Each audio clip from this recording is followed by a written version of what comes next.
of Group 3. Today we are going to talk about the innovation audit framework and how it is and how companies from the FMCG sector have implemented it. So a little introduction regarding the FMCG sector. So it is one of the largest sectors in India. Its retail segment has generated a revenue of $1.1 trillion in 2020. Apart from that, the government has also promoted it by allowing 100% FDI investment in this sector. And also it has reduced the tax imposed upon it, which was earlier it was 23 to 28%, which was reduced to 18% in the GST slabs. And HUL and IRTC are one of the big players in this sector. Moreover, the FMCG sector is divided into two more categories, which are essential and non-essential. The essential categories include food packets or soaps, while the non-essential ones include the impulsive products such as chocolates or tobacco. The market share in the sector is that 40% is contributed by the rural sector and the urban sector contributes 60%. Though an interesting fact was that after COVID and during the lockdown, the rural sector had a major contribution in bringing the FMCG sector back onto its feet, because it was the largest consumer in that duration. Now talking about the innovation audit. So it is a mechanism which helps companies to understand innovation and also increase their innovation capability. The benefits of this is that it enhances the company's innovation capability. It identifies opportunities for increasing innovation. It clarifies where the organization needs to focus to maximize the innovation success. And it kind of builds the individual's creativity to help him become innovative. So overall, it kind of fosters or tries to inculcate a culture of innovation as in general throughout the organization. Now in the innovation audit, we have three different axes. One of those is the nature of innovation. In that, we have three different types, which is the sustaining, efficiency, and disruptive innovation. In the sustaining innovation, it targets demanding high-end consumers, and it provides a kind of an extra value which is not available anywhere else in the market. An example of that is the Apple iPhone. When it was introduced, it was the only high-tech smartphone with a great design in the market at that time, and it was also priced at a high cost.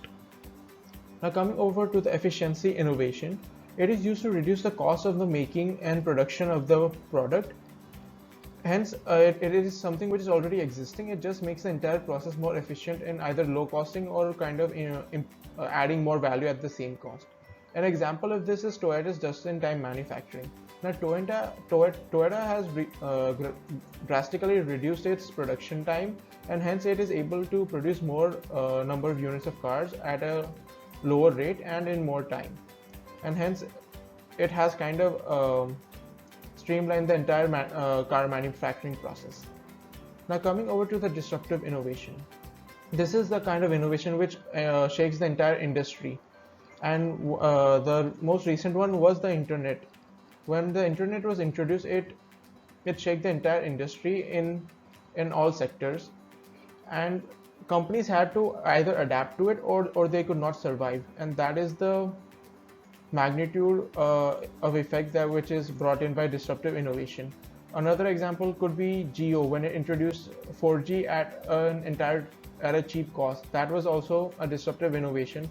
It made the entire telecommunication sector in India change its ways of performing in the market.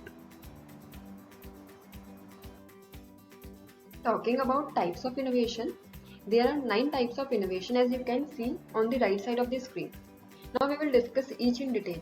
First, design and marketing innovation. Design innovation is not just about coming up with new ideas and products, it is also about changes that lead to growth and differentiation. Its main purpose is to open up new markets or increase market share. For example, L'Oreal developed its Makeup Genius app to reach a wider customer group. Second, product innovation. Product innovation is the most common form of innovation, and it refers to improvement in performance characteristics and attributes of a product. A product innovation can be a completely new product that has never been seen before, such as fidget spinner, or it can be improved version of an existing product such as wireless headphones.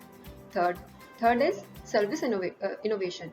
Service innovation refers to a new improved service concept in a new or existing market. The way you serve your customer is a great way to differentiate and generate more value for them and deliver more revenue for your organization. Example, Uber. Uber is an example of a service innovation company that has created growth outside its core business.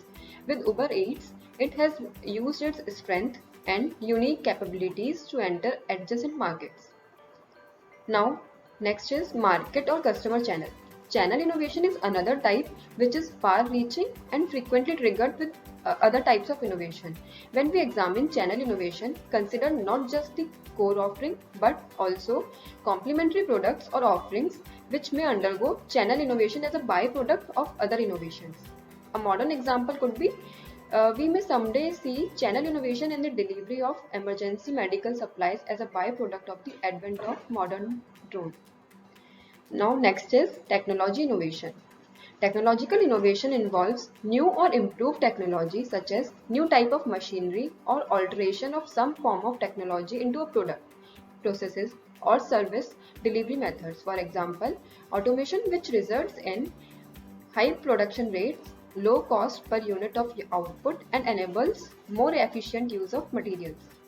Now next is process innovation. A process combines the skills, technologies and the structures that we are used to produce products or provide services. Process innovation generally refers to the implementation of a new or significantly improved production or delivery method.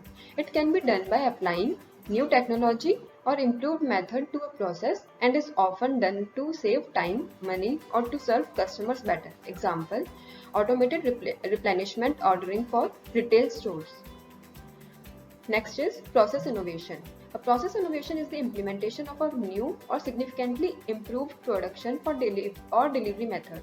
This includes significant changes in the techniques, equipments and software. Example, Henry Ford's innovation of the world's first moving assembly line.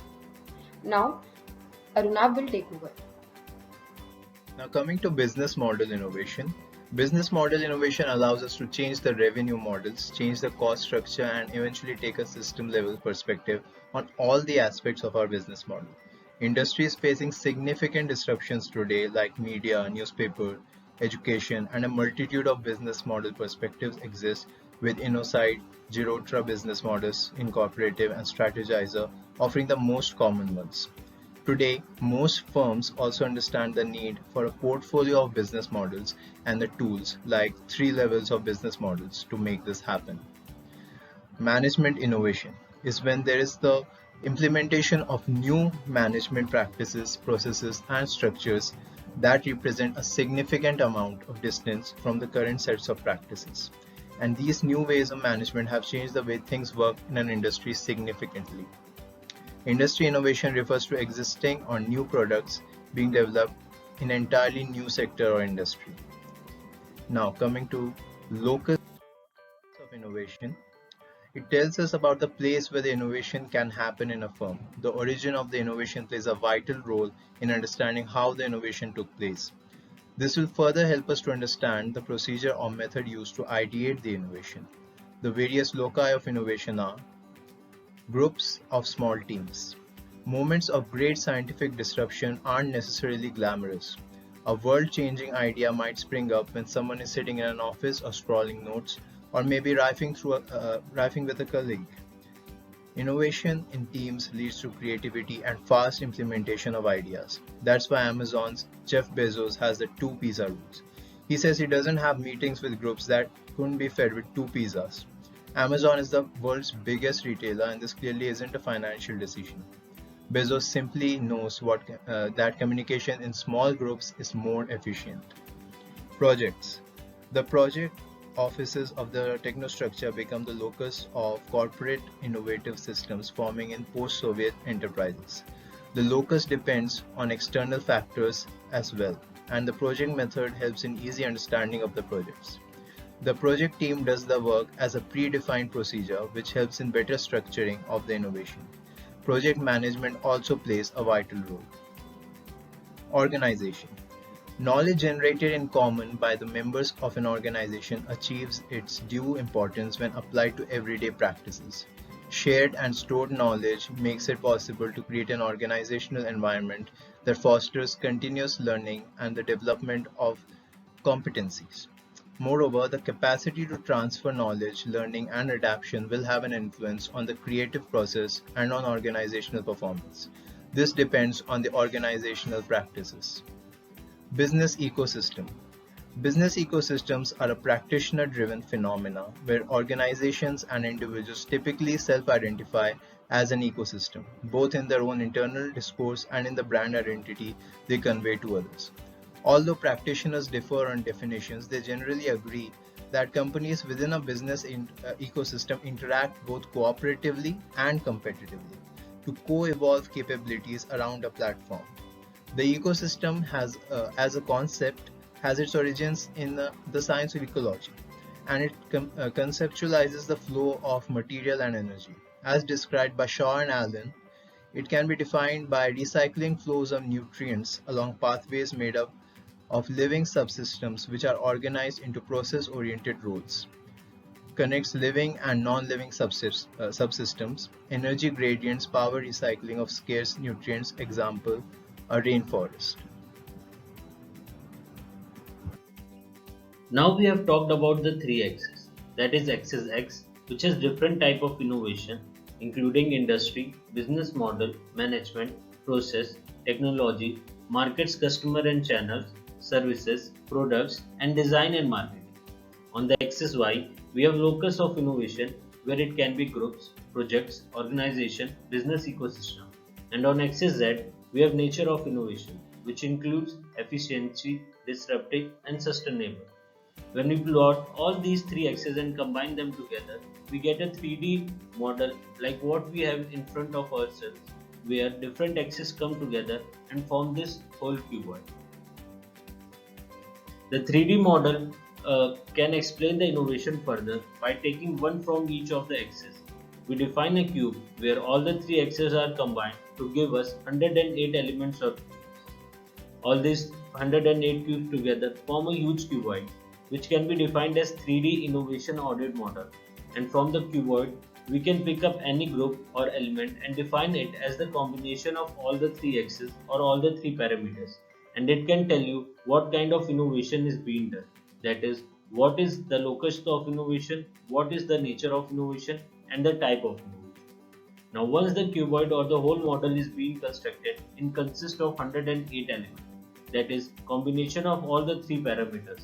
So from all the three parameters, if I want to check whether an innovation is done in which type, what is its locus, and what is its nature of that innovation, we can pick up any cube from any part of the cuboid and examine it such a way that it will tell us what combination does the innovation entail and where we can place a company or its innovation among these 108. This model provides us a true picture of innovation and what things it entails.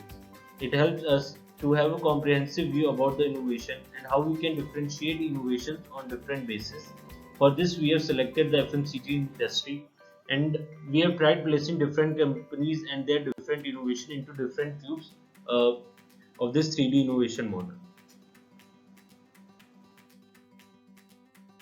Quote an example of audit innovation framework. We have the DSG group, Dharampal Satyapal group.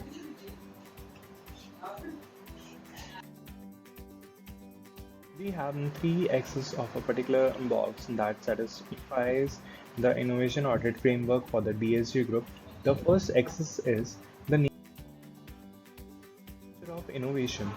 We consider that it is disruptive because it is an innovation that creates a new market and value network and eventually disrupts an existing market and value network, displacing established market leading firms, products, and alliances. It is capital intensive but creates new jobs and opportunities.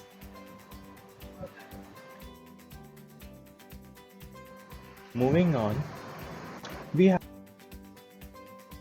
the second axis, that is the type of innovation. According to our research, it is considered to be the product innovation because new or improved products had been launched by the DS group. The example to quote here is the Pulse Candy.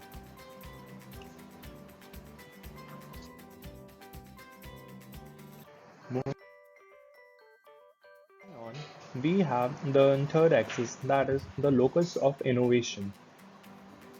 The locus of innovation, we consider that it is the project's locus of innovation. Why? Because in projects, the DS group is an established organization, and there's a small team is assigned to do a project, and time is ascertained and resources are limited. So in such case, the Pulse Candy was a project to them and they made it. So that's why the location of innovation is projects. Thank you.